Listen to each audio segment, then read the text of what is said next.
اپنے مخالف کو، گالی دینے والے کو، زندگی کے کسی کونے میں برا کہنے والے کو معاف کرنا بڑا مشکل کام ہے۔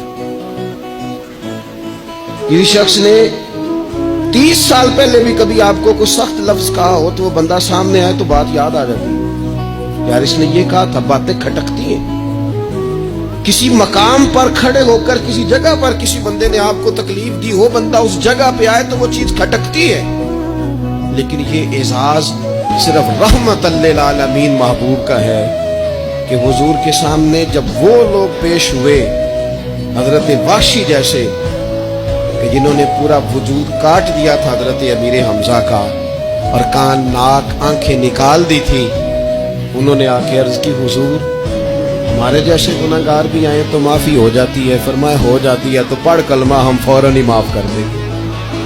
اور جو فتح مکہ کے موقع پر نبی پاک علیہ الصلوۃ والسلام نے فرمایا ہے نا، فتح مکہ کے موقع پر، وہ تو بات ہی بڑی انوکھی ہے۔ انہوں نے کہا تھا آپ ہم سے کیا سلوک کرنے والے ہیں؟ تو فرمایا سلوک کیا کرنا ہے؟ جو پیچھے ہو چکا ہے نا اس کا ذکر بھی نہیں کرنا، کتاب کے پچھلے صفحے پلٹنا ہی نہیں، یاد ماضی یہ عنوان چھیڑنا ہی نہیں، جو ہو گیا سو ہو گیا۔